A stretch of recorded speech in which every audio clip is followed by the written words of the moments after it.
following Still Ripples podcast is dedicated to all those living in confusion, who are in pain, and who are searching. He who has ears, let him hear.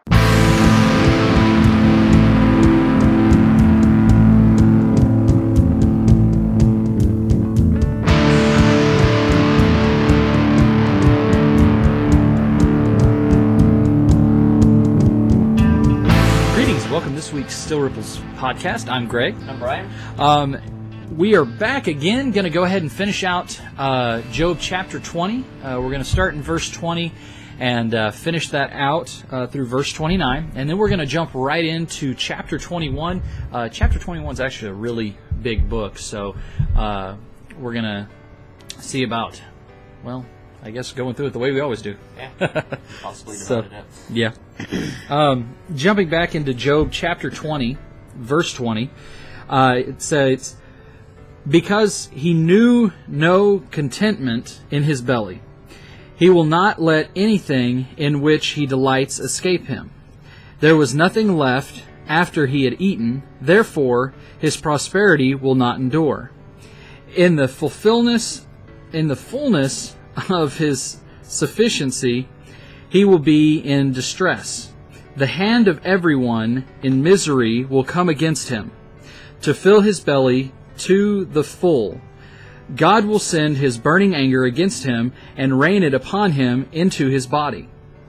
He will flee from the iron weapon, a bronze arrow will strike him through. It is drawn forth and comes out of his body.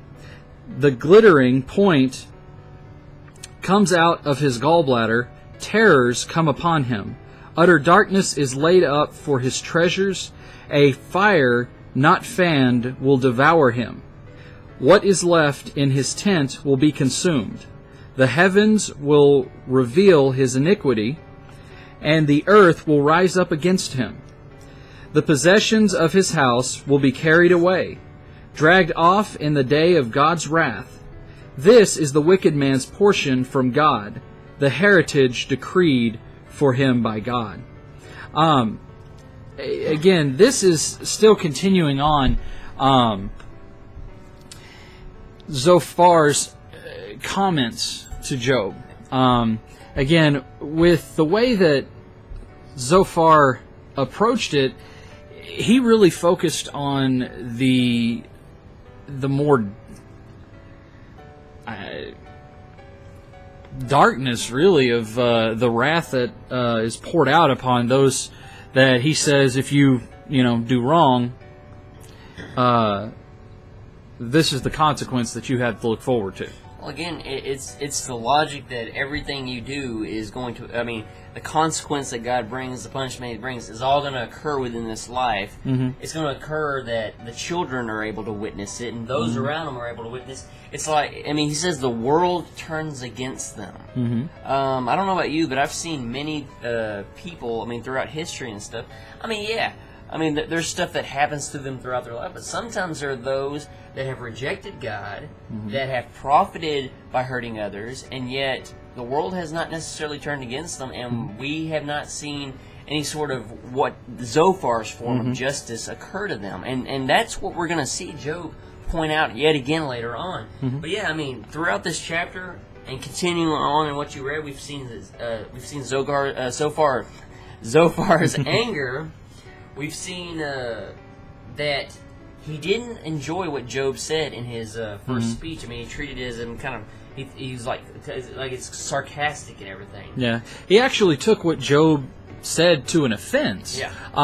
And when you look back at what Job is saying, when Job approaches it, at this point, with everything he's been going through, there might have been a little sharp tone to what he said. But the fact of the matter is, Zophar takes it even a step farther and takes it more as a personal attack versus, the comments of a man who has gone through great suffering. Yeah. And, it says in verse 26, utter darkness is laid up for his treasures. As Brian mentioned, the world that we live in a lot of cases, actually praises evil things or darker things. What's the best kind of news that sells? It's bad news. When something, they say if it bleeds, it leads. Yeah, if it's bad news or something horrible that's happened, it's front page news. Everybody hears about it. Years and years ago, you wouldn't have even thought about knowing what's going on over in the Middle East on a second's notice. But now, if something happens, we know about it. Yeah. And so it's the darker things that are in a lot of ways praised or even brought to attention. Yeah. So, as I said, Zophar's view and approach to it, does God punish those that do wrong? Well, yeah, a lot of times he gives them over to their own vices, but you also have to understand that the world is full of sin. The prince of this world is Satan, and he's going to raise sin and elevate evil to a level of glory. I've said it tons of times. There's going to come a time when good is viewed as bad and bad is viewed as good. So that's something that we have to take into consideration. So, finishing chapter 20, now jumping into chapter 21, which is Job's reply to what Zophar has said. Brian, what's the breakdown of the different translations on this? The New King James Version entitles this that this is Job's discourse on the wicked. So we know that Job's going to reply here on the particular subject that Zophar and he have been discussing, and the rest of them. The New American Standard Version states that Job says God will deal with the wicked. The New Living Translation states this is Job's seventh speech, a response to Zophar. Let's see, the God's Word translations in verses 1 through 6 entitles it, Job speaks comfort me by listening to me. Verses 7 through 21, wicked people do not suffer for their sins. 22 through 26, no one understands how God deals with humans. And 27 through 34, my friends have betrayed me. So we see a shift according to the God's Word translation. The English Standard Version, which is what we'll be reading out of today, entitles this, Job replies, the wicked do prosper. The Message Bible actually breaks it down into two sections. Verses 1 through 21, Job's response, why do the wicked have it so good? And verses 22 through 34, fancy funerals with all the trimmings. Kind of That's interesting, yeah. It. So we're going to definitely see a Job reply here, and it's going to be, again, from a different view, and he's going to go more in depth on all of this as we open up in our study here. So, alrighty. Job chapter 21, verse 1. Then Job answered and said, keep listening to my words, and let this be your comfort. Bear with me, and I will speak, and after I have spoken, mock on. As for me, is my complaint against man? Why should I not be impatient? Look at me and be appalled, and lay your hand over your mouth. When I remember, I am dismayed, and shuddering seizes my flesh. Why do the wicked live? Reach old age and grow mighty in power. Their offspring are established in their presence, and their descendants before their eyes. Their houses are safe from fear, and no rod of God is upon them.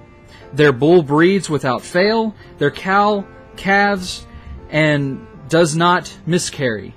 They send out their little boys like a flock, and their children dance. They sing to the tambourine and the lyre, and rejoice to the sound of the pipe. They spend their days in prosperity, and in peace they go down to Sheol. They say to God, depart from us, we do not desire the knowledge of your ways. We'll stop right there.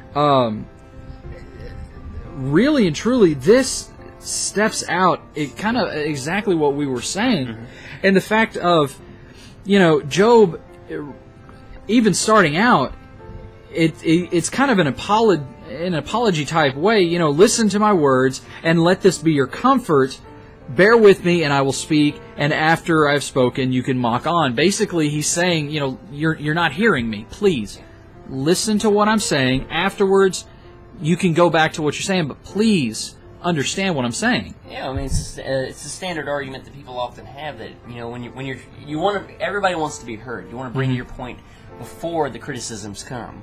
I mean, in other words, allow me to speak first before you criticize. I mean, maybe I'm not saying, allow me to address this, and then maybe, maybe you'll hear me, or maybe something will be, come to light here. And one thing about this, something that I do want to point out is that if you lead an ungodly life, you're not guaranteed success, nor if you lead a Christian life are you guaranteed not to have success or live a lavish life or whatever you want to look at it. The fact of the matter is, and some people view that as contradictory to what the Bible teaches, because a lot of people, and we've mentioned this in past podcasts, when you think of Christians, you think of stereotypical scarecrow type people who don't mess up, don't do anything wrong, and have no life. They're very boring, and it's dull, and things like that. But we know that's not true. Same thing. God doesn't strike down every single evil person.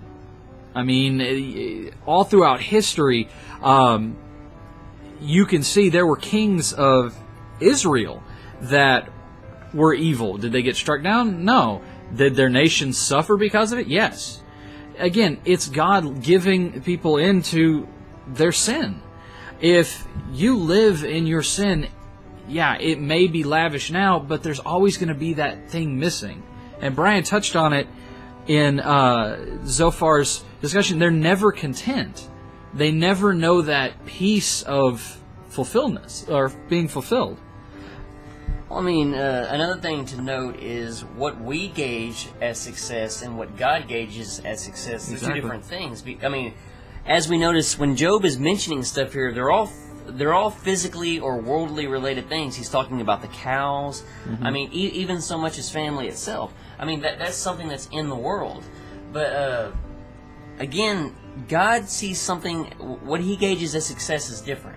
What He has planned for us is different. And one thing, when I was driving here, that I was kind of noting to myself, which kind of came into my thoughts, was even what we experience in the world still has an expression of God's love behind it. What I mean by that is, God loves us so much. Yes, He sent His only begotten Son, but people still reject Him, and yet He still expresses His love for humanity. He's like, look, the world's what you want, fine. And then he gives us over into our vices. Yeah. I mean, I look at that and I'm like, wow. I mean, wow. People look at God and they're like, oh, He's a mean God. He's just going to smite you or whatever. But He loves people so much that He's like, you know what? Go to your vices or whatever. But realize what you're giving up. Yeah. Because you're gonna. Because each time that when Christ addressed something, whenever He talks about people that like braggarts and stuff that brag about what they do, or other people, He said, that's their reward, and then He follows that up and lets them know that that's their reward. They have robbed themselves of something from heaven. Yeah, and I think that you really hit the nail on the head. A lot of what Job is talking about is measured here on earth. The fact of the matter is, as you said, God will give us over to things of this world. If that's what your heart truly desires, that's what God's going to let you have. But you've got to understand that God looks in an infinite scale. Our life is a drop in the bucket. I mean, you can look through history and see that. But the fact of the matter is, it's our ultimate destiny that God really cares about. That's really what He's trying to get across. You can still be successful here on this world, and that might be your choice. And as you mentioned, the Bible tells us that if that's the only reward you seek, then so be it. That's the reward you'll get, but you're robbing yourself of something so much better. And it isn't that a sinner won't be successful. Our movies are full of that kind of thing. People that will go to any lengths, any extremes, just to, entertain. And a lot of those people, they're not really that happiest. I mean, I've even met pastors who serve God that aren't happy because they're not giving everything over to God. They're not letting God be the leader. But really and truly, getting back to the point that Job is making, is he's flat out saying, what you say is not 100% factual. It's not accurate. Because every one of Job's friends has always come back to the same thing. You've sinned, you've done something wrong, that's why you're being punished. Verse 15 kind of stood out to me a little bit too, where it says, "What is the Almighty that we should serve Him, and what profit do we get if we pray to Him?" I thought that phrase was interesting. What profit? That is something that sinners tend to ask when something is requested of them. They say, "Well, what's my profit? How will it affect me? What's the good thing about it?" They're thinking of how profit for itself, and they forget that if religion, if your beliefs cost you something, the one of it will cost them infinitely more. So instead of just asking, hey, what will this cost me? Think of, in the infinite sense, as you were saying, think of the long lasting. I mean, the desire to want that, to look back, like, let's say, it's all over. You made the wrong choices and stuff. Could you imagine how much more that desire, how much that would affect you, and say, man, I wish I could have had that. I wish I would have listened to you, God. And instead of saying, wow, look what all I have to give up to believe, and to follow Christ. Instead of saying that, I would rather say that than the opposite. Yeah, and that you make a good point. A lot of times it's always, what do I have to lose? Yeah. What's it going to cost me? What's the ultimate price tag on this? We live by the philosophy, nothing is free. So, what's the fine print? What's the catch? Where are the loopholes? As if God's trying to take advantage of us. Because, and that in a way, that's one thing that sin has really pushed into us, is lack of trust. And in a lot of ways, I think that's why faith is so hard, is because, you look out and you see the sacrifices that you make, and you start weighing, well, I chose not to do this, yet they're doing it. It looks like they're having a really good time. Yeah. And then you start, well, am I really having a good time? Am I having fun? Is serving God really all it's cracked up to be? I mean, I could sacrifice this little bit and gain this over here, and I'll feel a lot better. But that goes back to feeling. Well, yeah. Well, Christ himself, I do recall two areas in which the idea of what would it profit a man that he addressed. He on one sense he said, what would it profit a man to gain the whole world but lose his soul? Exactly. On the other hand, is when his disciples approached him and said, Christ is telling them all this stuff, and he's saying, these are these stipulations, these are the things that have happened, these are what need to be done, this is what occurred, and the disciples are like, well, we've given up everything. We've given up everything for you. And he tells them, he said, much will be your treasure in heaven. So that right there is so important, because, yes, take notice of what you've given up, yes, but realize also that God in heaven has not missed that. Yeah. He has not missed that. Whatever you give up in this life, so much more will be rewarded to you in heaven. Yeah. The Bible tells us, store up your treasures in heaven, where rust and moth and age cannot destroy.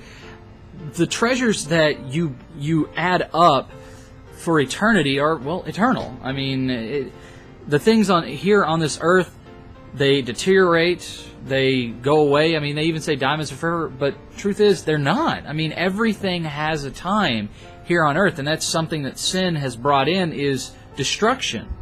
And given it may look glorious, but not all that glitters is really gold.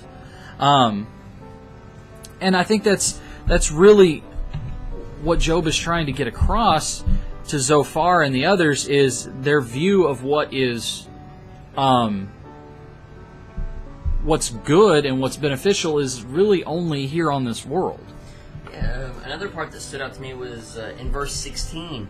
He says, "Behold, is not their prosperity in their hand? The counsel of the wicked is far from me."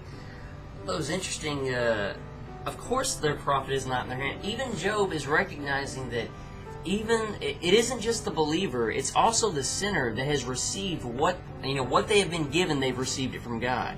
That there isn't something outside of God that has given them this. Right. I mean, again, Christ addressed this. He told us that even the animals in the fields, the birds in the air, they all receive what they have from God. I mean, that, again, there's nothing outside of God. God is God alone. God is the one who to giveth and taketh away, as the Scripture says. Let's continue in our reading.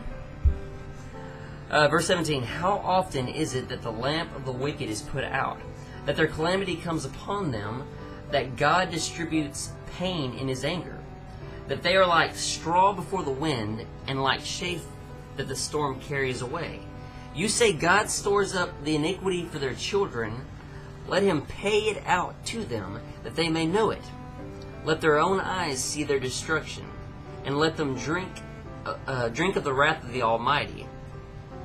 For what they care for, their house. For what do they care for? Their house is after them. When the number of their months is cut off."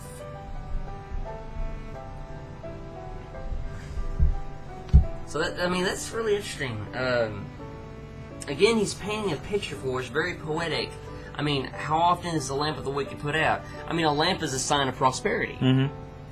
That their calamity comes upon them. I mean, he's basically asking the question: how often are they faced with calamity and everything? I mean, you're saying that they do this, it's going to happen. That calamity is inevitable in this life for the wicked, and he's saying that is not true. Because this is a series of questions that I think are very interesting. I mean, he covers their children. Especially that was something that Zophar had pointed up whenever he said that basically their children are going to see what happened, and yet they're going to return the money to the poor, where they're going to return the reapings that the evil father has done. I mean, he addresses their houses and stuff, all signs of prosperity. Children, torches. He talks about shade, basically your farm and everything, all signs of prosperity, and he's asking questions to address each one of these that Zophar had pointed out. Yeah, and I think that really what he's, in a lot of ways, what he's doing is something that we as Christians can take a good note for. A lot of times when questions are presented to us, they're very one-sided. And Brian's mentioned this in a previous podcast. Ask questions of them. And a lot of the statements that Zophar made, that's what Job is addressing. He's flat out saying, you say that it's cause and effect. If this happens, then this will happen, no question. But what about the times that it doesn't?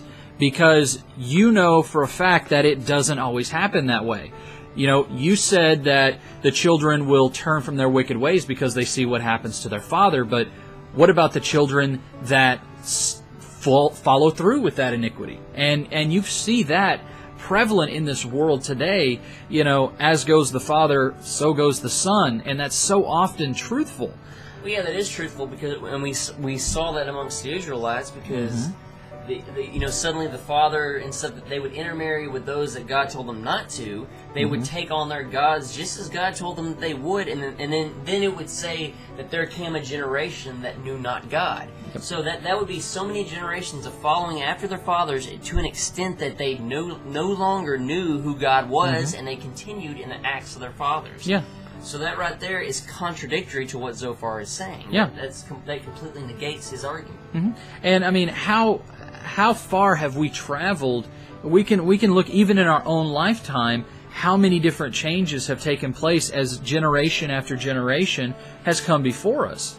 I mean, from the Great Depression, from World War II, from the 60s, from the 70s, from the 80s, from the 90s, there have been these transitions, these ages, and now we live at a point that we believe that prosperity is a right, that every person should be wealthy, should have everything.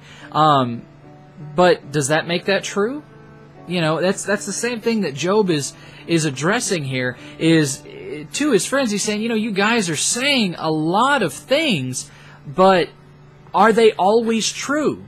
The way that you're presenting them it's 100% fact.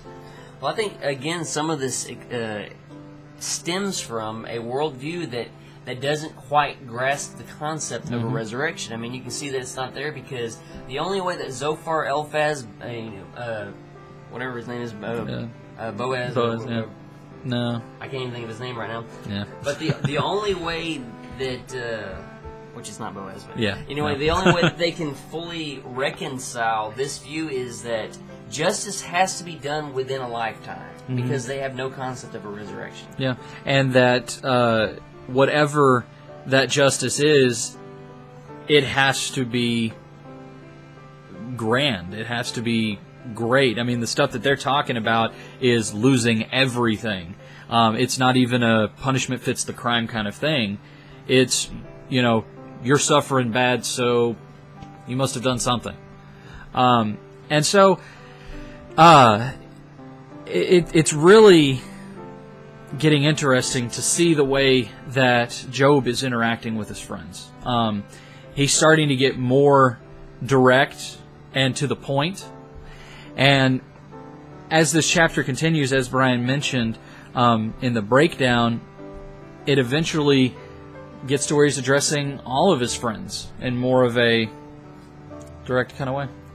So that would be Bildad, by the way. Bildad, sorry. I completely forgot who his name was. So, but, all right. So we're gonna end right now in chapter verse 21. Chapter 21, verse 21, and then we'll continue on to verse 34 next time. All right. Please join us with a word of prayer. Dear Heavenly, most gracious Father, Lord, we thank you for this opportunity to not only to dive into your word and to fellowship, but also to enjoy your presence, Lord. And we thank you that that we're in a country that is able to do this, to read your word and to fellowship like this. Father, we ask that you please guide and direct us in the following weeks, Lord. Please bless all those that are in the sound of our voices, Lord, that are hungry for the word, Lord, that are thirsty for your teachings. We ask that you please bless them and help us to all honor you. In Jesus' name, amen. Amen. And now for a proverb. Proverbs 15, verses 23 through 28. To make an apt answer is a joy to a man, and a word in season, how good it is. The path of life leads upward for the prudent, that he may turn away from Sheol beneath. The Lord tears down the house of the proud, but maintains the widow's boundaries. The thoughts of the wicked are an abomination to the Lord, but gracious words are pure. Whoever is greedy for unjust gain troubles his own household, but he who hates bribes will live. The heart of the righteous ponders how to answer, but the mouth of the wicked pours out evil things. Well, if you want to get in touch with us or see what's going on, you can do so at our website, which is www.stillripples.org. From there, you can find our Facebook, our Twitter, all kinds of awesome things there. Yeah, we also have a phone number that you can reach us at that we check as often as possible. It's 18169-RIPPLE. That's RIPPLE. So we look forward to hearing from you guys. Again, we are still going through a couple of neat little changes. Hope you guys are enjoying those. May God bless you, and hope you guys have a great day.